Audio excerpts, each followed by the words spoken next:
We don't always do as other people tell us to do. We'd rather do as other people do. And this is important when it comes to creating well-being in ourselves and in others. I'm a psychologist and I train organizations, teams and individuals in creating happiness and well-being.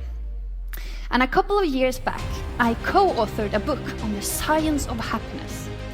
But when the book was published, I was actually in the middle of a life crisis. I'd just broken up with the person who I thought I'd spend my life with. I had no place to live and no job. And I think this is a very common human experience. We all face problems. We end up in crisis sometimes, and we struggle. But at the same time, I think most of us, we long for that other kind of life that entails meaning and connection and happiness. But it's kind of difficult to live this life, to always be there in this happy place. And today I want to show you why your brain is not always on your side when it comes to creating happiness, but also what we can do to counter this. And it's not going to be by just positive thinking. This takes positive action, because happiness is a skill we all can train and work on. I want us to start here. How it's not just about positive thinking. So let's begin with this. Have you ever found yourself in a situation where you're really worried about something and you kept worrying even though you knew that worrying won't change the situation or help the situation in any way, and nevertheless you just kept on worrying? Hands up. Right? We're all doing this. And if we could have total mind power and just switched over toward these happy thoughts, we just have done that and get on with our lives. But that doesn't really happen, does it? And did you know that about half of the time that you've been listening to this speech, your mind has probably been wandering off, thinking about other things? According to a study by Daniel Gilbert and Matthew Killingsworth, our minds wander 46.9% of the time we spend awake. So our thoughts are automatic. They have a life of their own. And to create happiness by just controlled positive thinking, I think it's hard, if not even impossible. And I think it's time that we start talking more about this.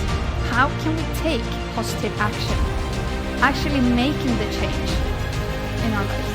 Because if I would ask you to keep your focus on your breath, don't think about anything else for 5 minutes, I doubt that anyone in this room would be able to do that. But if I would ask you to please raise your hand like this for 5 minutes, I think we all would be better able to achieve this. So it's really difficult to control our thoughts, and we have a better chance at controlling our actions, our behavior. Therefore, well-being is better built by positive action, not positive thinking. Also, we tend to look at ourselves as if we're these objective, rational beings that perceive situations in this objective manner, and we process information almost like a computer. I just take information in. But in reality, we're far from objective, and that's actually a good thing. Because if we would truly be able to process and perceive reality in all its nuanced complexity, we would be rather lost. It would be an overwhelming experience. So therefore, our brain have evolved several cognitive biases that helps us categorize and prioritize and sort information, making it more easy for us to navigate. But these cognitive biases, this sorting and prioritizing, is really affecting how we perceive life, how we perceive different situations.